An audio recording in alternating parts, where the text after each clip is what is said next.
sementara.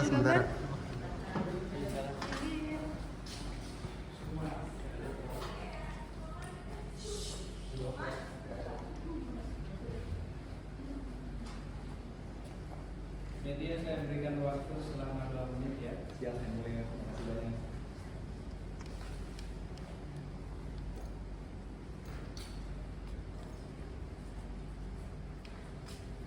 Gali kan, gali.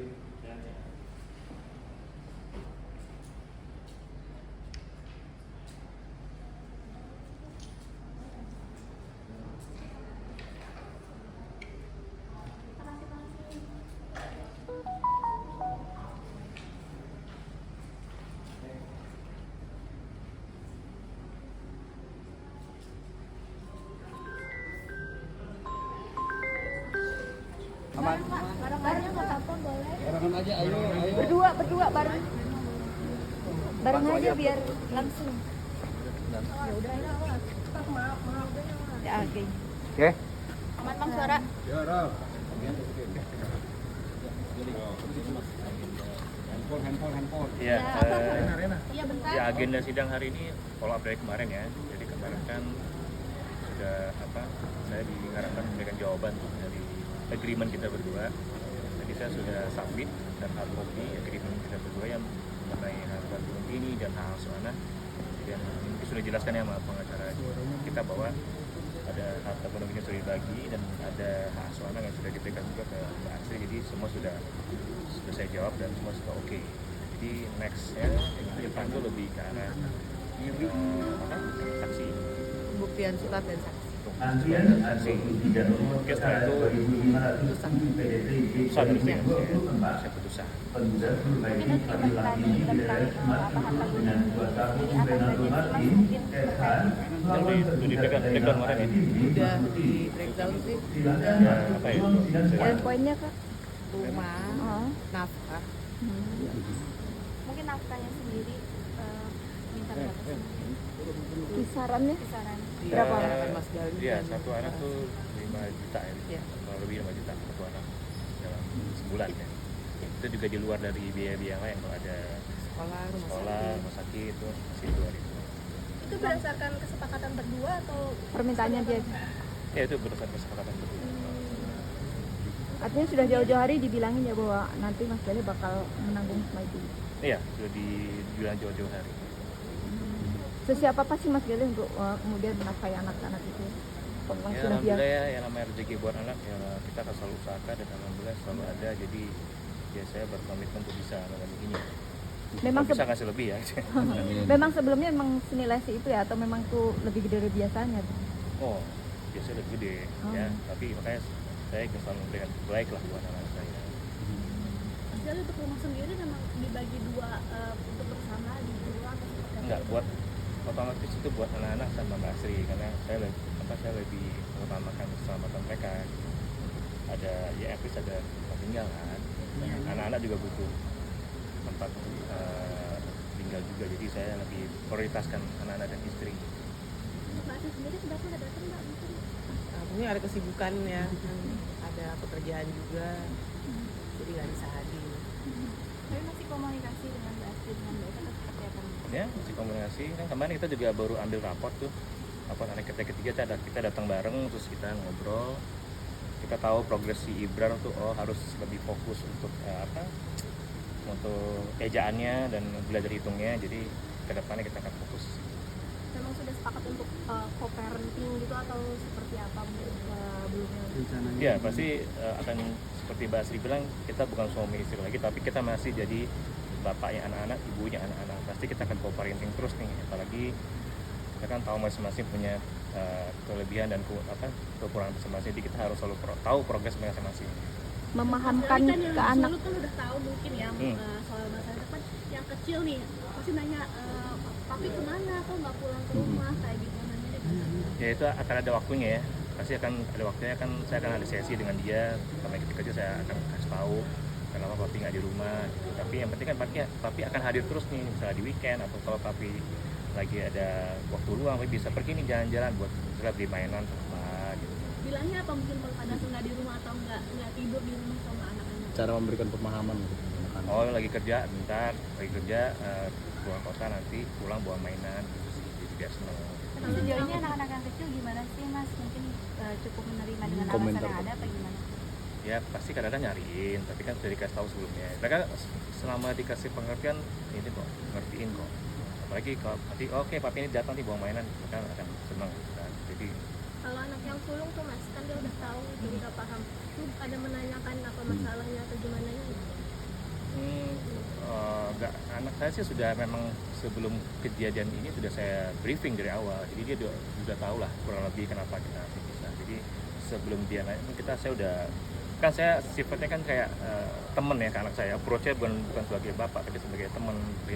Jadi saya bawaannya lebih less formal ngomong sama dia. Jadi sebelum ada kesepakatan cerai pun kita udah ngomong akan possibility akan ada perceraian.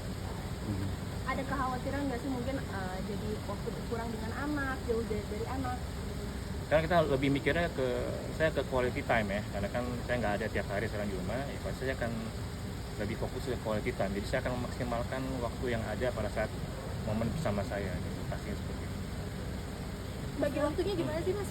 Maksudnya kayak mungkin di weekend sama siapa atau dia sama siapa? Ada gitu, peraturan? atau- Tidak ada peraturan, ya bebas-bebas saja. Kalau let's say nggak ada yang nganter les nih misalnya, saya langsung selama saya ada waktu, saya pasti antar les yang kecil gitu. Kadang-kadang saya ikut sekolah yang kecil atau yang besar. Artinya Mas Gale tinggalnya memilih dekatan dengan Mbak Asri ya? Seperti apa? Hah? Memilih lokasi tinggalnya sekarang dekatan apa? Oh sekarang mah udah ada tol semua, jadi deket sih, malah aja deket. Nggak langsung. Mas Gali ini kan semua adem ayem, maksudnya sama Mas juga komunikasinya baik, tapi kita dengar ada kabar ada isu Iya, iya. perselingkuhan, tanggapan langsung. Iya, saya banyak tuh dengar di media beberapa di YouTube juga saya tahu. Saya ingin klarifikasi juga ke sini ya. Pertama ada yang bilang kalau saya pindah agama, ya itu udah jelas-jelas hoax ya, nggak benar. Sampai sekarang saya masih lahir sebagai agama Islam, alhamdulillah. Yang kedua saya dibilang saya menikah lagi. Aduh, saya bisa cek ya di data, saya hanya menikah sekali yaitu sama Mbak Asri gitu ya. Kemudian saya poligami juga, itu juga nggak benar sama sekali. Boleh dicek kalau nggak percaya, saya cuma menikah sekali itu dengan Mbak Asri. Jadi hal-hal yang menggiring ke arah sana itu saya bilang itu tidak benar. Ketika perselingkuhan itu nggak ada ya mas? Enggak. Pihak ketiga? Pihak ketiga gitu nggak ada juga. Agak kesel nggak sih mas? Maksudnya kan banyak di sini kan dirimu sama Mbak Asri kan udah kayak harmonis bercerai juga, tapi muncul isu kayak gini. Ya nggak apa-apa kan, semua orang langsung kalau jawaban diplomatis seperti ini, kenapa ya ada apa, itu udah pasti questionable ya, orang pasti lumrah lah. Ya kalau nggak ekonomi, perceraian, apalagi itu, apalagi bu, Mbak? HTW. Yang tiga, apalagi kan pasti udah dikaitkan ke situ ya. Saya bilang kejadiannya 4 tahun lalu yang bikin saya kaget dan bikin Mbak Asri kaget itu cuma saya dan Mbak Asri aja yang tahu ya. Sekali lagi saya udah ngomong konsisten seperti itu ya. Jadi itu cuma saya dan Mbak Asri aja yang tahu. Makanya kita nggak mau kita umbar-umbar lah di media masalah, apalagi itu kan hanya itu privacy kita berdua, cukup kita berdua aja yang tahu. Tapi saya bisa yakinkan bahwa hal-hal yang tadi dipertanyakan itu tidak benar. Yang saya bilang saya menikah lagi, saya tidak agama itu tidak benar. Mas alasan kan biasanya kalau pasangan nih memperjuangkan hak asuh anak itu masing-masing. Tapi kalau Mas Gali sendiri kan udah setuju nih hak asuh di Asri, itu gimana Mas? Pertimbangannya Pertimbangannya seperti apa? Ya karena saya mau berbuat sesuatu yang terbaik buat anak-anak ya, dan saya lihat Mbak Asri cukup bisa menghandle semuanya ya. Selama 17 tahun saya lihat Mbak Asri walaupun sibuk, pasti dia selalu bisa menyempatkan waktu buat anak-anak. Dan di rumah pun juga sudah ada support system yang disiapin ya, jadi ada mertua saya yang tinggal sama saya ya, sejak dulu ya. Jadi itu bisa mengawasi ada suster-suster yang handle-nya kecil-kecil. Jadi memang karena Mbak Asri punya waktu luang juga, plus dengan support system yang ada, that's why saya yakinkan bahwa itu nggak apa-apa di Mbak Asri. mungkin dari Mbak Asri sendiri dia udah merasakan kamu itu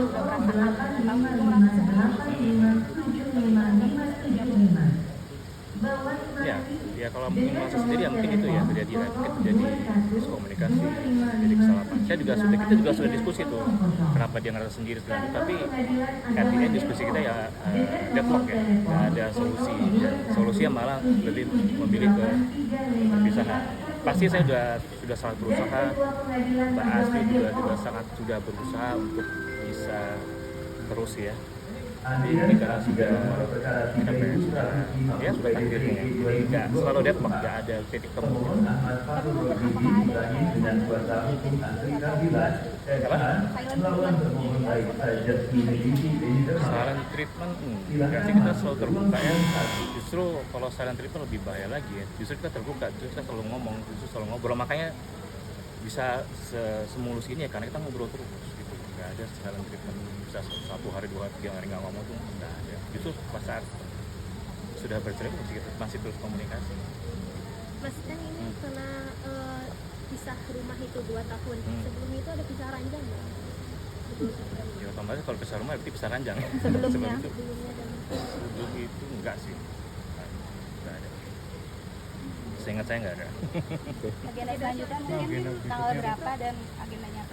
Nanti kita agenda selanjutnya 24 Desember untuk pembuktian. Pembuktian itu ada 2, saksi dan surat ya.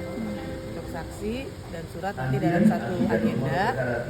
Harapannya untuk minggu depan majelis hakim minta udah bisa putusan. yang hadir apa yang hadir Masih didiskusikan dari pihak para pihak. Yang pasti karena ini permasalahan privat, yang tahu ya pasti cuma keluarga-keluarga dekat ya saksinya. Jadi Mbak Astri akan memang gini ya, kita udah sepakat sama Mbak Astri, jadi kita akan teruskan untuk bercerai. Jadi wacana-wacana apakah balik lagi, apakah itu saya rasa sudah terjawab ya. Kita akan terus bercerai karena memang sudah sepakat. Dan memang untuk kedepannya saya akan fokus ke diri saya sendiri ya. Maksudnya pasti di 17 tahun pernikahan pasti banyak lah apa seperti melakukan self reflection ya, seperti melakukan improvement pada diri sendiri. Mungkin ada behavior saya yang mungkin tidak sesuai, yaitu saya lebih fokus ke diri saya sendiri untuk bisa menjadi pribadi yang lebih baik ya.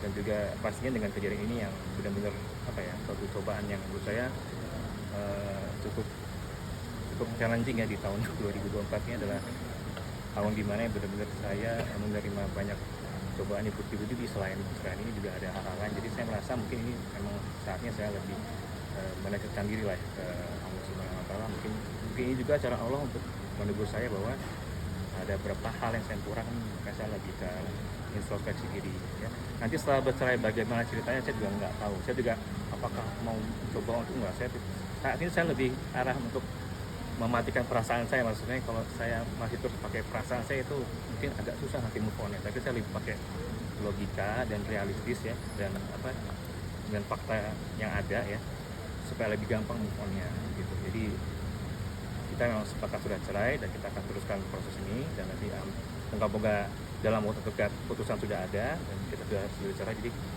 setelah itu ya pasti kita akan terus fokus ke anak-anak, karena itu yang paling penting yang harus kita lakukan sekarang ya. Apalagi mereka sudah makin besar ya, pendidikannya juga harus kita support terus ya. Oke. Ya, thank you ya.